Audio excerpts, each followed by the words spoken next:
Hello दोस्तों, नमस्ते, प्रणाम। मैं आपकी संगीत दुनिया से आज आप लोगों के लिए एक बहुत ही प्यारा सा कजरी गीत लेके आई हूँ। आप लोग बताइए कजरी गीत कैसे पसंद आएगी तो लाइक शेयर सब्सक्राइब जरूर कीजिएगा और मंजू शर्मा चैनल को आप लोग जरूर पूरा सपोर्ट करिएगा। तो आज टाइम पूरा हो जाए। बरसा बीतल जात सवरिया काहे गईला सहरिया ना। बरसा बीतल जाय सहरिया काहे गईला सहरिया ना। काहे गईला सहरिया ना हो। काहे गईला सहरिया ना। सैया गईला सहरिया ना। तरसे देखन का नजरिया काहे गईला सहरिया ना।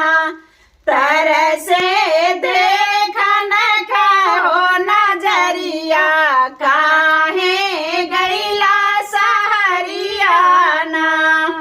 बरसा बीतल जाय सवरिया काहे गईला सहरिया ना।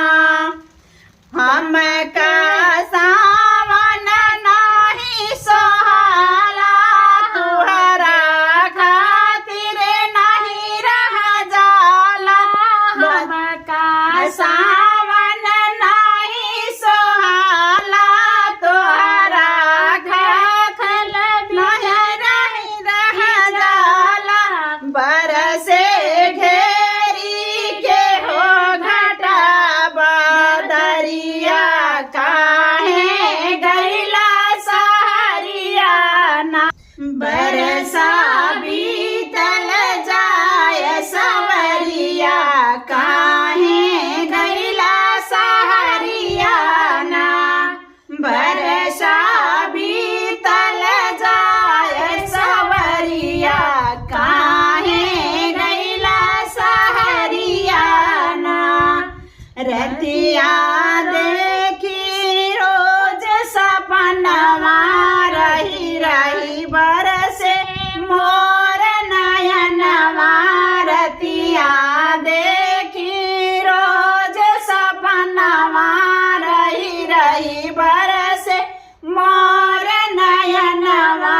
हमके भावे नहीं से जरिया काहे गईला बिदसवाना। हमके भावे नहीं से जरिया काहे गईला सहरिया ना। रसरसा बीतल जाय सवरिया काहे गईला सहरिया ना। बिरही बन के पड़ी अकेली सारी दहिया मोर दुखेली। बिरही बन के पड़ी अकेली सारी दहिया मोर दुखेली। पागल गुरु रवि के हो नजरिया काहे गईला सहरिया ना। बरसा बीतल जाय सवरिया काहे गईला सहरिया ना। आप लोगों को यह गीत कैसी लगी? फिर मिलते हैं अगले नेक्स्ट वीडियो में। तब तक के लिए बाय बाय।